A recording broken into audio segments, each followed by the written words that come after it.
Olá, sejam muito bem-vindos. Meu nome é Letícia Japiaçu. Hoje eu vou falar sobre um caso clínico de controle da glicemia em paciente internado. Essa aula foi baseada na última recomendação da Sociedade Brasileira de Diabetes sobre manejo glicêmico em pacientes internados. Isso é extremamente comum na nossa prática clínica, seja em médicos que fiquem em enfermaria, em unidades de internação, pronto-socorro e UTI.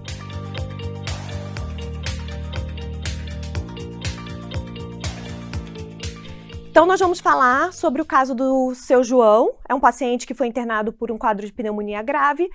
Ele não tem diabetes sabidamente prévio, mas na admissão ele chega com uma glicemia de 198. Então, o que a gente tem que pensar dentro desse cenário, né? Praticamente todo mundo já deparou com um caso assim. De acordo com os níveis da glicemia do paciente, a gente vai ter algumas ações que vão ser necessárias.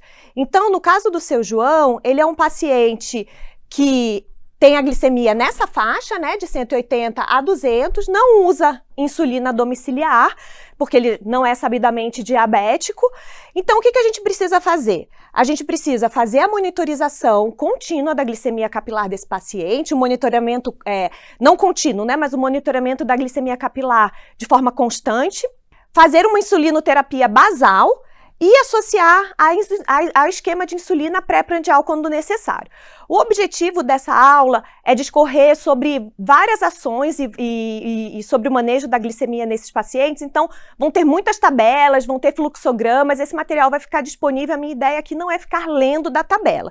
Mas pegando de novo o caso do seu João, a gente faria a monitorização do controle glicêmico capilar, começaria uma insulinoterapia basal associada a um esquema de insulina pré-prandial, de acordo com os níveis de glicemia capilar pré-prandial do paciente. E, além disso, a recomendação da Sociedade Brasileira é que a gente possa associar um inibidor de DPP-4 também a esse esquema de insulinoterapia pré-prandial. Então, qual seria a escolha da insulinização do paciente do tipo de insulina para o paciente diabético, isso pensando em pacientes não críticos, tá? O objetivo é a gente trazer mais os pacientes não críticos. Os pacientes críticos seguem outro tipo de protocolo e não será abordado nessa aula. Então, o esquema de correção, de escala de correção isolada, a gente tem que fazer, se o paciente tiver no máximo uma glicemia acima de 180 por dia, e nenhuma glicemia acima de 250, ou seja, ele ficar entre 180 e 250, e não for um paciente que usa insulina domiciliar, a gente pode fazer apenas a insulina regular ou um análogo de insulina rápida, se for disponível no hospital, ou ultra rápida, de acordo com a insulina. Isso a gente vai ver no quadro 2, aquele manejo, o manejo recomendado. Se as hiperglicemias tiverem, de novo, entre 180 e 250, mas o paciente já usa insulina previamente, a gente vai corrigir o basal da insulina que o paciente usa. Então, a gente vai fazer uma insulina basal e fazer o esquema de correção.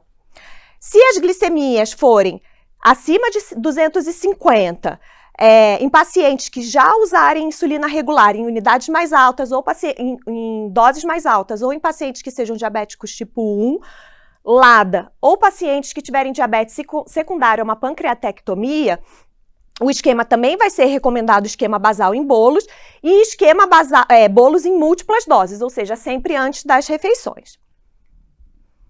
Então, aqui é a sugestão de correção de glicemia de acordo com o fator de sensibilidade. Não faz parte do escopo dessa aula a gente decorrer sobre o que é o fator de sensibilidade e como fazer o cálculo, mas no rodapé da tabela tem para aqueles que precisem relembrar. Então, se a gente tem um paciente que a gente vai usar um fator de sensibilidade mais alto, a gente vai ver, de acordo com aquela famosa tabelinha que a gente usa dentro dos hospitais, glicemia entre 141 e 180, por exemplo, não faz nada. No caso do paciente ter glicemia entre 261 e 300, seriam 2 unidades. E assim a gente vai ajustando de acordo com o fator de sensibilidade e de acordo com o nível de glicemia do paciente, de acordo com glicemia pré-prandial do paciente, tá? Então, essa tabela vai ficar disponível para vocês consultarem e poderem adequar na sua rotina do dia a dia. Então, quais são os fatores de risco que a gente tem que prestar atenção naquele paciente que interna com uma hiperglicemia e que a gente pode achar que esse paciente não necessariamente tem diabetes, mas que aquele paciente tem outras características clínicas ou outros corroborativos clínicos que contribuem para essas alterações glicêmicas.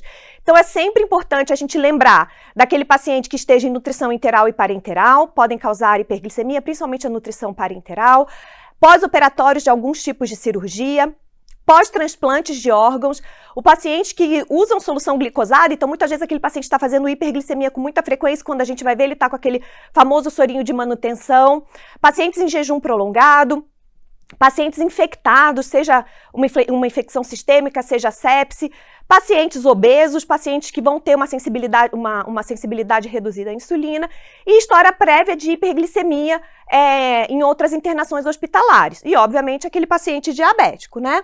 Então, o que é recomendado? É recomendado que seja realizado um teste de glicemia capilar ou glicemia plasmática em todo paciente adulto que interne e solicitar a hemoglobina glicada desse paciente. Lembrando que se o paciente for diabético e ele já tiver hemoglobina glicada dosada nos últimos 3 meses, a gente pode usar esse valor.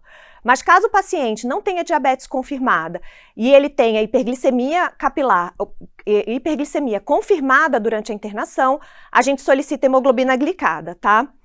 É importante a gente lembrar nesses pacientes que, caso eles tenham alguma condição de saúde que vão afetar o ciclo de vida das hemácias, anemias, hemólises, uso de medicação que aumentem a eritropoiese, doença renal crônica, a gente tem que ter um senso crítico ao julgar o valor da hiperglicemia, porque pode haver discrepância entre o valor da hemoglobina glicada e da glicemia média estimada pela mesma, por causa dessas condições de saúde que afetem o ciclo de vida das hemácias. Em pacientes com uso de glicocorticoides, a gente sempre realiza a glicemia capilar do paciente, pelo menos ao acordar e antes do jantar, para a gente fazer o controle glicêmico mais adequado, porque a gente sabe que o corticóide vai afetar a glicemia desses pacientes. Em pacientes com hiperglicemias hospitalares, a gente utiliza o controle glicêmico entre 140 e 180, visando evitar hiper e hipoglicemia. E a gente vai fazer o ajuste da insulinoterapia, seja basal ou seja bolos, a cada 24 a 48 horas, de acordo com esse ajuste. Então, lembrando que os secretagogos de insulina não são recomendados durante a internação hospitalar, porque eles podem afetar, ter uma dificuldade de absorção e eles cursarem com uma hipoglicemia mais tardia nesses pacientes. Então, preferir sempre o uso da insulinoterapia. A gente vai adotar um padrão de ajuste de dose de insulina, que pode ser efetivo em percentuais em pacientes com dose total de insulina, ou seja, de acordo com a dose total de insulina diária e o peso do paciente, a gente vai fazer uma estimativa e ofertar entre 0,05 a 0,1 unidade por quilo de peso por dia do paciente. E aí a gente vai dividir isso ao longo do dia e em doses fixas de bolos no paciente, e em doses de correção basal. A gente pode dividir ou em dose basal e dividir uma parte em doses de correção pré-prandial. Suspender as doses fixas de bolos no paciente com baixa aceitação oral. As doses fixas de bolos de insulina, a gente vai fazer aquela insulina rápida ou ultra rápida antes da refeição. Então, a gente vai medir a glicemia de acordo com a glicemia do paciente. A gente vai fazer uma dose de bolos pré-prandial para evitar que aquele paciente curse com mais hiperglicemia pós-prandial. Só que naqueles pacientes com baixa aceitação alimentar, a gente não deve fazer esse esquema pelo risco de hipoglicemia nesses pacientes. O uso de metformina, que é sempre bastante questionado na enfermaria, pode auxiliar no controle glicêmico desse paciente hospitalizado, mas em pacientes, quando os pacientes estiverem hemodinamicamente estáveis, tiverem uma taxa de filtração glomerular maior que 30 e não tiverem programação de realizar nenhum exame contrastado, porque a gente tem o risco potencial de acidose lática nesse grupo de pacientes em uso de metformina, tá? Mas a gente eventualmente vê em alguns pacientes que se encaixem nesse perfil de maior estabilidade clínica. O uso de inibidor de DPP-4, isso não é uma realidade na maioria dos hospitais, especialmente em hospitais públicos, mas é uma medicação efetiva, eficaz, que pode ser considerada nos pacientes não críticos que tiverem hiperglicemias leves, ou seja, entre 180 e 200, desde que ajustadas para a função renal, se for recomendada. Pode ser considerada a manutenção dos inibidores de SGLT2 nos pacientes não críticos com diabetes tipo 2, principalmente naqueles pacientes com insuficiência cardíaca, por causa da proteção cardíaca dessa medicação nesse grupo de pacientes. O uso de agonistas de GLP-1, que a gente vem visto cada vez com mais frequência pacientes em uso, não é recomendado em pacientes hospitalizados, mesmo que sejam pacientes não críticos, pela potencial interferência no esvaziamento gástrico, e aí procedimentos com sedação, caso isso aconteça, ou anestesia, a gente pode ter aumento do refluxo do conteúdo gástrico nesses pacientes por causa da gastroparesia provocada por esse grupo de medicamentos, e aí o paciente cursar com intercorrências graves durante a internação. A hiperglicemia hospitalar. Então, a hiperglicemia hospitalar em pacientes é caracterizada por aqueles pacientes que apresentarem glicemia ou capilar ou plasmática acima de 140. Se a gente chama de hiperglicemia hospitalar persistente, a hiperglicemia naqueles pacientes que apresentem 2 ou mais episódios de hiperglicemia capilar ou plasmática acima de 180 em 24 horas. Então, naqueles pacientes, aí a gente já caracteriza como uma hiperglicemia hospitalar persistente. Na presença de hiperglicemia hospitalar persistente, a gente tem que ter uma intervenção terapêutica proativa para o controle glicêmico, insulina basal associada à insulina suplementar em escala de correção, como a gente viu com os fatores de sensibilidade ajustados, se for o caso, insulinoterapia basal e bolos, e o uso de antidiabéticos orais, aqueles que são mais preconizados, também pode ser uma recomendação interessante para a gente poder fazer o controle glicêmico de forma mais proativa nesse grupo de pacientes. Então, a gente tem aqui um fluxograma para monitorização da glicemia em ambiente hospitalar. Então, se aquele paciente não tem história de diabetes, mas ele tem uma glicemia na admissão, na primeira glicemia da manhã, em jejum, maior que 140 na admissão, já é aquele paciente que a gente vai ter que fazer novas medidas e, de acordo com a glicemia, a gente vai começar a insulinoterapia caso seja uma hiperglicemia hospitalar persistente. Se o paciente já tem história de diabetes, como a gente viu antes, a gente vai solicitar a hemoglobina glicada, monitorar a glicemia capilar pré-refeição, né, pré-café da manhã, almoço e jantar, ou a cada 4 a 6 horas, caso o paciente esteja em jejum ou o paciente esteja em uso de nutrição enteral ou parenteral. Se o paciente tiver fator de risco para alteração glicêmica, como a gente viu antes, uso de corticóide, pancreatectomia prévia, etc., a gente também vai ter que ter uma análise mais agressiva, né, de vigilância nesse paciente e ajustes a cada 24 ou 48 horas da insulinoterapia que a gente está fazendo para esse paciente. Se o paciente não tem a glicemia maior que 140 e ele não faz uso de corticóide ou não tem nenhum outro fator de risco que possa contribuir para o aumento da glicemia durante a internação, a gente não precisa de mais segmento, ou seja, não precisa ficar toda hora com aquela avaliação de glicemia capilar do paciente, mas se ele tem algum desses fatores de riscos, a gente continua verificando a glicemia capilar do paciente.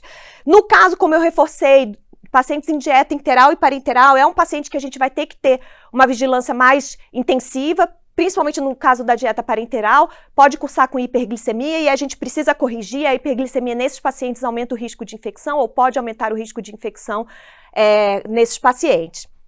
Se o paciente tem algum outro fator de risco, a gente continua fazendo a monitorização glicêmica dos pacientes com a frequência anteriormente falada, ou pré-refeição ou a cada 4 a 6 horas, perdão. E como que a gente vai fazer o cálculo? Então, de novo, aqui a ideia não é ensinar vocês a fazerem o cálculo, mas é vocês terem uma tabela de referência para início, tanto de insulina basal quanto de insulina bolos. Então, da onde a gente tem que sair em primeiro lugar, só para a gente ser um pouquinho mais objetivo e um pouquinho mais sucinto nessa aula. A gente vai primeiro estabelecer a dose total de insulina diária, baseado em unidades por quilo de peso dia. Aí, 50% da dose que a gente calcular de insulina total diária vai ser a dose de bolos, tá?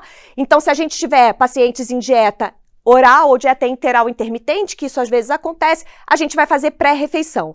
Se o paciente estiver com dieta contínua, interal ou parenteral, a gente vai fazer metade da dose do bolos a cada 6 horas, tá? E como que a gente faz a monitorização da glicemia em pacientes em ambiente hospitalar?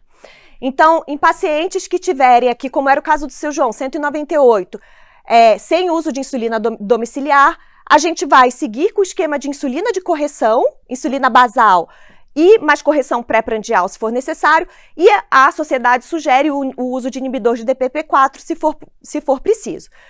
Caso os pacientes já fizerem uso de insulina, a gente vai fazer o ajuste, aumentar a correção, manter o inibidor de DPP-4, caso possível, ou reduzir a dose domiciliar, se for necessário, tá? E paciente em uso de glicocorticoide, isso é interessante, o paciente com aumento isolado da glicemia no período vespertino, a gente pode fazer a insulina NPH pela manhã e esquemas associados, ou esquemas associados como esses aqui, fazer a correção com NPH pela manhã e os bolos pré-prandiais de acordo com a glicemia capilar pré-prandial desses pacientes.